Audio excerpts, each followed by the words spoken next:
Well, Colin Alexander is a senior lecturer in political communications at Nottingham Trent University. He joins us now live from Sheffield in the UK. Welcome to the programme. Colin, North Korea fired a missile over Japan for the first time in 5 years. How much of a calculation was this? Very much a calculation on a number of fronts. Calculation is to send it east towards the United States, but over Japan, over the north of Japan, not over Tokyo, as opposed to sending it north, west, south, which could be interpreted in more complicated ways. But it's also symbolic as well. I mean, of it being the 4th of October, which is when in 2007 the South and the North signed a joint declaration, and really that agreement is for several years now been in tatters.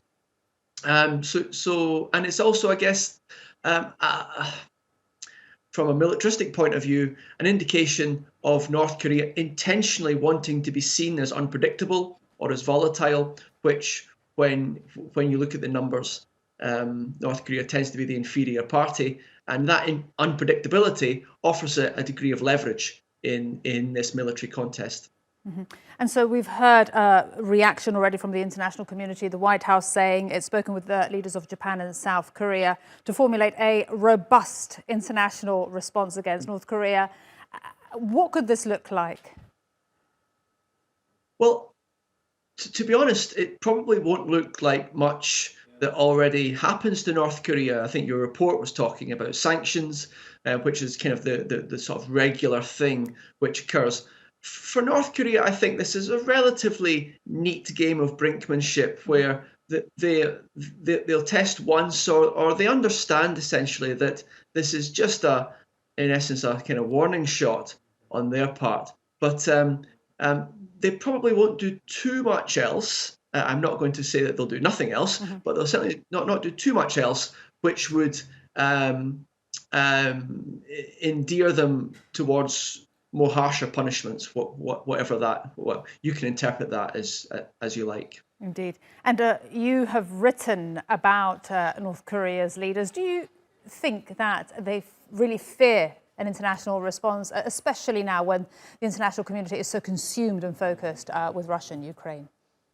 Yeah, I mean, you're right that the international community's got quite a lot of problems at the moment, so it perhaps didn't quite need this one. In answer to your question, I don't think that they fear the international community at all. I think, go back to your first question, that the reaction of the international community has been calculated by North Korean strategists, and in making this decision, they're very much aware as to what the likely reaction will be, and whether they can tolerate it and sort of foresee that reaction for what it will be. So I don't think that they fear it at all. North Korea is ultimately a sort of isolationist state.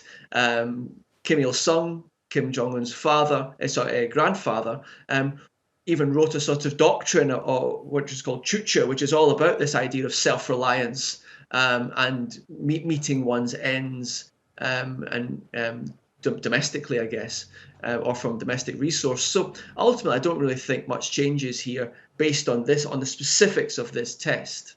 All right, we'll leave it there, but fantastic to get your analysis. Thank you so much, Colin Alexander from Nottingham Trent University in the UK. Really appreciate it.